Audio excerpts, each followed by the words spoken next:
What up, brothers? It's the Clipper King returning for a brand new review. As you know, I've been doing the revisited reviews, but got a couple of new things through post. I actually got them yesterday, but it's my first chance really to review them. As you can see, got the Avengers bag. Don't know why the fuck it comes in an Avengers bag, because I don't think it features in the Avengers film. But the figure inside is the Ironman 2 Mark II Armour Unleashed version. So before I roll on, I just want to say there'll be no drama in this review. It's just a straight up and down review. I'm going to score it up like I normally do. There'll be no mention of the aforementioned people. So if you've just clicked on to see if Rick's going to mention him, I'm not. So sorry to disappoint you if that's what you've turned up for. But like I said, I'm going to review it. Now, as you can see, like I've just mentioned, I don't know why it comes in the Avengers bag. I don't know if this is just a bag they're going to use for all the upcoming figures, but to my knowledge, I could be wrong, let me know if I am. I don't think the Iron Man suits are even going to feature in the Avengers film, but I could be wrong, like I said, let me know. I just wanted to show that. I'm starting off really showing the bags, because sometimes you get them, sometimes you don't. It's not a massive thing, some people don't care. I know Pete, Ainsworth Productions, he offered to give me some bags a while ago, and I will take him up on that offer. But yeah, it's just like a little added freebie. It's not a massive thing, but it is nice to get one. So I've showed you that. I'm going to fire straight in and score the source material, because I've already reviewed the Iron Man Mark IV from the same film, obviously Iron Man 2, and I give it a 4 out of 5. So that's what I'm going to give it. I'm going to put a pause in there and roll straight on to the packaging. Straight on to the packaging. You've probably already seen this before. I will say there is an awesome review already on YouTube of this, and I really enjoyed it. The only thing is, I've come upstairs to review it and I've not wrote the YouTuber's name down, but you probably come across it, and it is an awesome review, so respect to that lad, whoever that were. If he wants to leave a comment below just saying it were him, then there'll be respect due to him. So yeah, really nice box. I will say it's really good material. When it's full, it's really heavy, which was surprising to me. I knew it come with a lot of stuff, but I didn't realise it was going to be as heavy as it turned out to be. I really do like the artwork and the metallic finish. Got a little bit of a feel of the Terminator 2 boxes, if I'm honest. And obviously the picture's different, but the styling of it, really good. Obviously there's some bits more metallic, as you can see my reflection in that bit. Same probably with the, yeah, you see, the arc reactor. Like I said, nice picture on the front. I would think that's the actual figure, not a shot from the film. Just a pretty standard side, and then like I said, the wraparound picture like that. It just pulls out from the side. I'm not going to pull it out because the figure's not even in it no more, but and then inside you obviously know it does. It's very similar to all the other Hot Toys figures. So if you've opened one, you've pretty much opened them all, obviously taking away the DX figures and probably the Superman box, which were a really nice one. But yeah, I do like the artwork. I got it in really good condition. I get the shipper box, which I also like getting, just a little bit of extra protection. And like I say, not an amazing box, but better than average. So I'm going to also give that a 4 out of 5. Right, brothers, rolling on. I'm going to mix it up on you a little bit on this review, because normally I'd go straight to the likeness. But it doesn't make sense to go to likeness on this one, because as it comes set up in the box, it's kind of easier to do the accessories first. So that's what I'm going to do. Just give you a quick scroll around, then I'll go into a little bit more detail. Right, so starting at the top, obviously, you do get 3 full heads with this figure. That one, the mask doesn't come off, but it has the light up feature in the neck. I'll show you that in detail in a minute, because I'll pick it up in my hand. Obviously the head that's on, it's like an empty helmet. Again, it's magnetised, it can open. The jaw section does open a lot wider on this figure than the last Iron Man figures, but I'll go into that in a minute. Got the Don Cheadle head. A little bit better sculpt than the last one, I think, but I'll cover that in the likeness. As you can see, the jaw section of the mask opens wider than it did on the Mark IV, which is the only one I've got at the moment. So, moving down the figure. You can see the awesome detail, but like I said, I will go into more and more. The arm sections, the articulated hands, as you can see, they're spread open at the moment. Got the fisted hands on. They are the only 2 sets of hands you do get with this figure. As you can see, I've got the uncased legs on at the moment. I'll go into those in a minute. The flaps I've still not put on his back, but I will do, and then show you how they open and what have you. Moving across the other side, his chest casing. The main extra or diorama, whatever you want to call it, is obviously the table. There is graphics on that table, I'll try and show you. You can see the markings on it. It's not an awesome piece, to be honest, but it does serve a purpose. It attaches with 2 magnets.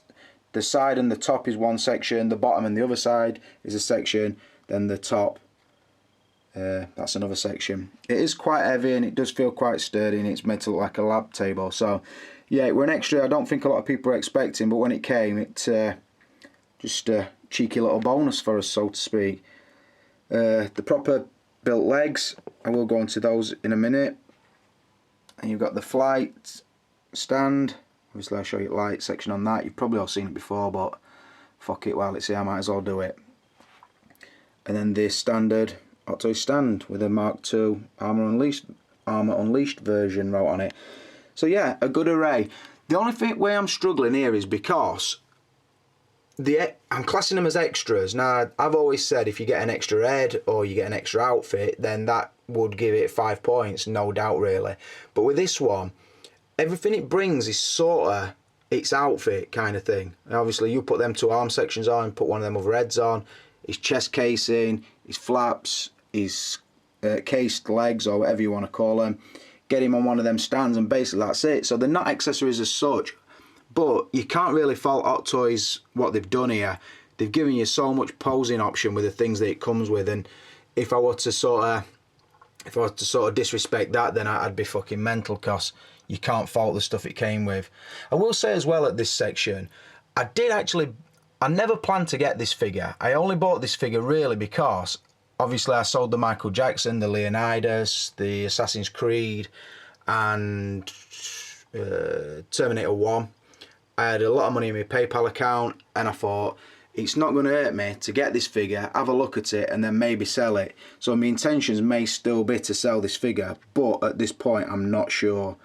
But it won't hurt you to let me know that you were interested anyway, because if I do decide to sell it, then obviously I'd go to my friends first. But yeah, so to give the extras or accessories a score, I'm going to give it a 4. Like I said, they're not necessarily extras, but it does come with a lot of stuff. So a very fair 4 out of 5. Right, we'll get back on track and get back to what I normally start with, the likeness. All I'm going to take into account on the likeness is the Don Cheadle head sculpt, because I was debating whether to do the item as an whole, but then I thought to myself, well then what I'm going to class as his outfit. So I'm going to do it as if it is something that you would put on him, and I'm going to do his suit and his helmet and obviously everything else as his outfit. So I am going to only take the Don Cheadle head sculpt into account. Now what I will show you, this is the Don Cheadle head sculpt that's on. As you can see, the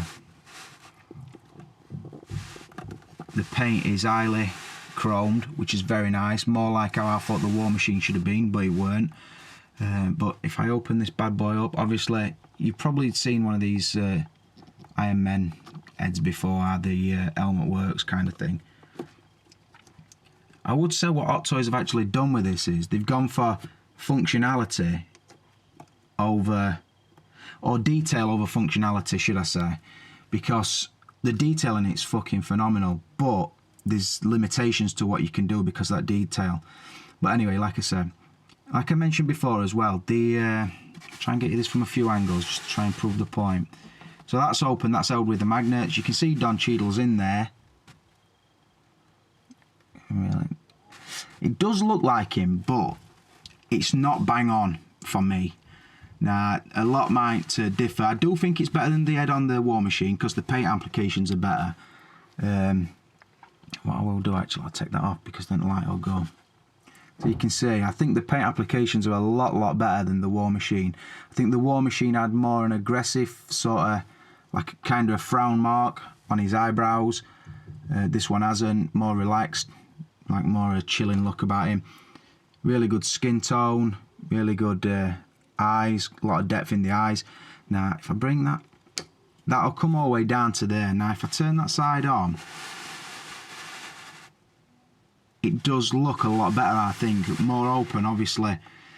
Now, the only downside to that is you can actually see through the helmet and into the neck, which isn't a really good look. But if you can get away from that, I think the masks are better the wider they open. So respect them for that.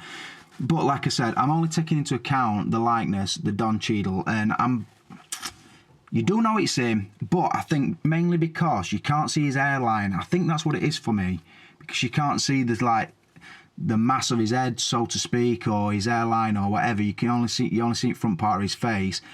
I'm only gonna give it a 4 out of 5. And another thing, brothers, just while we're on the likeness, I'm gonna sort of preempt one of the questions I think I might get on this figure. If I just roll up him, as you can see, I've still got the legs on. I'm gonna go into that in a minute when I do the outfit. Rolling up, he's got his cheeky little face mask in one hand and the rest of his helmet in another, so what we're thinking? You know that Tony Stark head sculpt from the Mark IV fits in nicely. So yeah, I just thought I'd show you that because I thought somebody's going to ask. I know they are. Save me fucking about doing it all again. I'll tell you now. So yeah, it's kind of like that as well. I prefer his head on it than the Don Cheadle one, if I'm honest. But yeah, that's what he looks like with the Tony Stark head on it. So I hope you like that. And I'm going to roll on to the outfit, probably the most important category on a figure like this.